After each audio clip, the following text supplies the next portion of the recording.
Over in Kingston, St. Andrew, at the National Stadium, where the Issa Girls and Boys Championship were going on, a 17-year-old student of Jamaica College was left hospitalized after criminals robbed him of his cell phone and stabbed him outside the gates of the National Stadium in Kingston on Friday, where the Issa Grace Kennedy Boys and Girls Athletic Championships were still underway.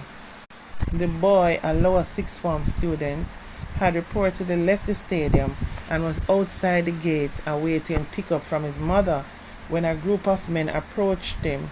He was robbed of the device and the wound inflicted before the group of approximately 5 men fled. The incident occurred shortly after 7 p.m. across from the Lofts apartment complex. His mother and sister, who reportedly witnessed the tail end of the incident, bolted to his assistant, rushing him to Andrews Memorial Hospital in St. Andrew. Doctors confirmed to his mother that his liver was nicked. However, the mother do not want to be identified. She, however, said that the injury is not life-threatening and the organ is expected to heal over time. A tracker on the phone placed the device at a premises in Grand Spence, St. Andrew. It has subsequently been retrieved by the police. She has criticized the police and the event's organizers for a lack of significant security presence. The mother argued that the security of students was not sufficiently covered. She said a security guard who was on duty and another man held onto one of the men, but noted that he was subsequently let go. The mother said she did not see any lawmen to seek assistance. "We are here breaking the one-way with my hazard lights on, shouting, 'My son was stabbed. My son is stabbed,' and nobody looked. I could never send back my son to Champs because it is not secure," the woman said. For an event like this, where the majority of the persons attending are not adults, they should beef up security. I'm not sure if they were just concentrating on the inside, but what about the persons who don't get any parking on the inside and have to park on the outside and walk in? This is unacceptable, she said. Reports are that the Issa and Inter-Secondary School Sports Association spent close to $20 million on security for this year's staging of the athletic championship. This was to reportedly cover the security of the event and its environment in the city. Issa President Keith Wellington said on Wednesday that the police on the day of the event covered traffic lights and troubled spots around the stadium. He said where it is reported that the incident occurred, it is unlikely that lawmen were positioned there. Wellington said, however, there would be some level of patrol taking place along Arthur Winton Drive and Mountain View Avenue. We know these things happen and they happen every day of the week and not just when Champs is in play, but I would suspect that there was some level of coverage. It is just unfortunate that maybe the time that took place there was no patrol in the air. But in terms of arrangements that we made with the police, we are confident that they are adequate. Whether or not the police do what is expected of them, no, that is a different issue, said Wellington. He said the incident is regrettable and noted that Issa emphasizes with the boy and his family. The Jamaica Constabulary Forces JCF Ground Commander for the event, Senior Superintendent SSP Michael Bailey, said he was unaware of the incident. He said the event for the most part went incident-free and that there was no report of robbery. However, he said 3 children had been reported missing, one of whom had since been located. From the point of view of the organizers, the private security and the police that was in place is what was agreed, and all parties were satisfied that an adequate police presence was on the ground to deal with any eventualities, the SSP said. What I want to know is this. There was a tracker on the phone and they pick up the phone from a home in Grand Spence.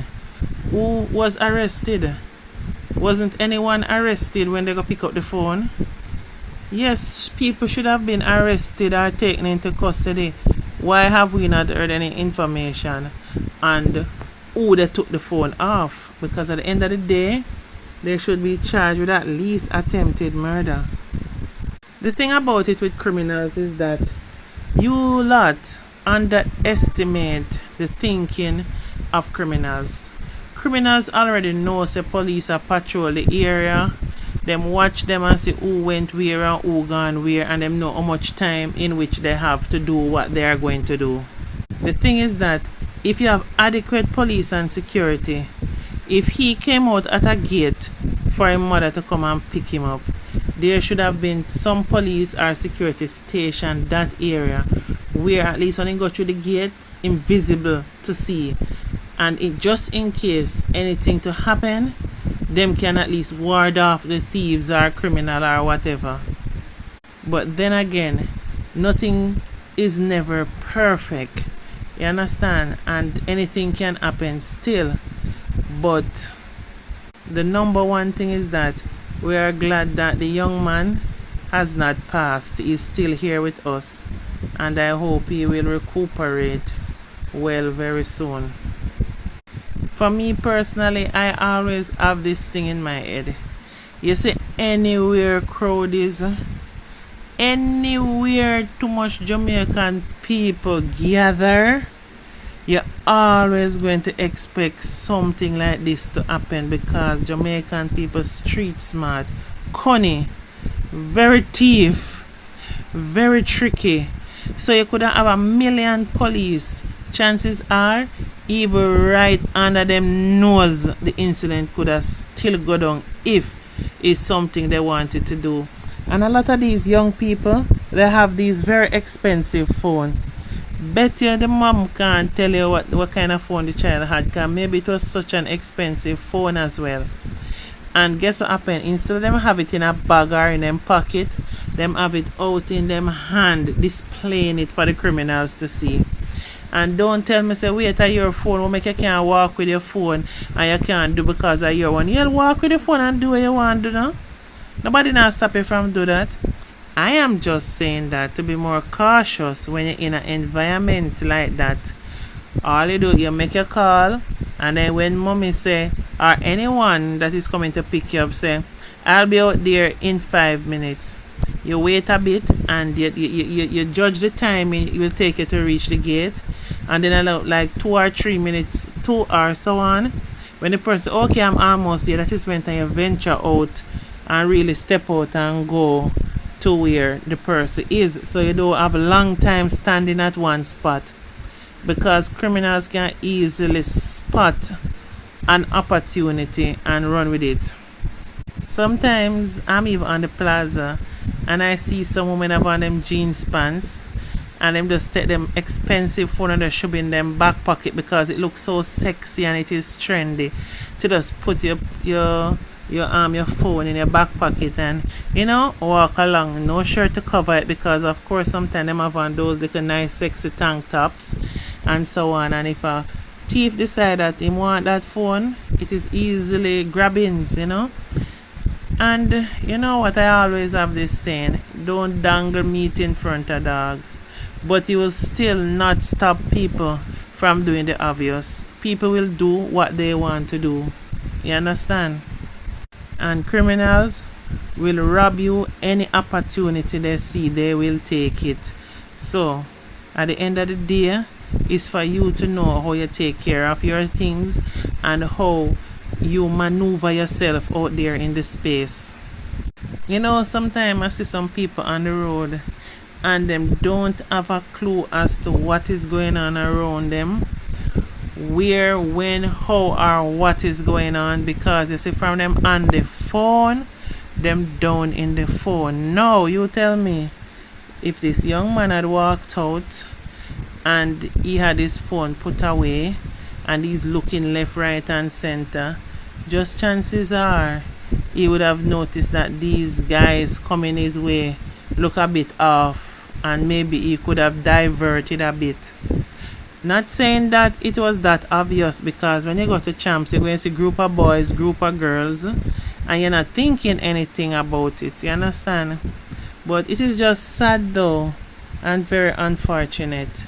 But this is the way of life in Jamaica. That's why I always tell you guys, be very aware of your surroundings, and most of all, be very aware of who is around you. Remember, that a criminal's job is to watch, take notice of everything, jump at an opportunity, and take it.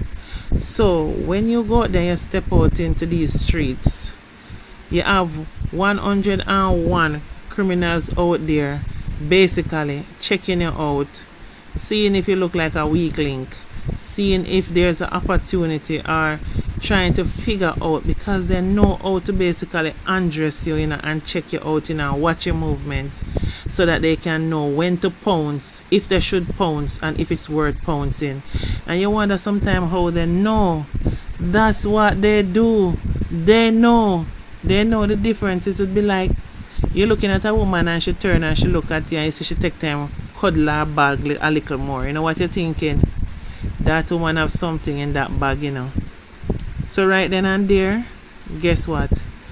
If there's an opportunity he see arises when you can take it, I'm going to take it, because you make it obvious something in there. There's just certain tactics and certain ways of doing things out there in the space, so at least you can be a bit safer.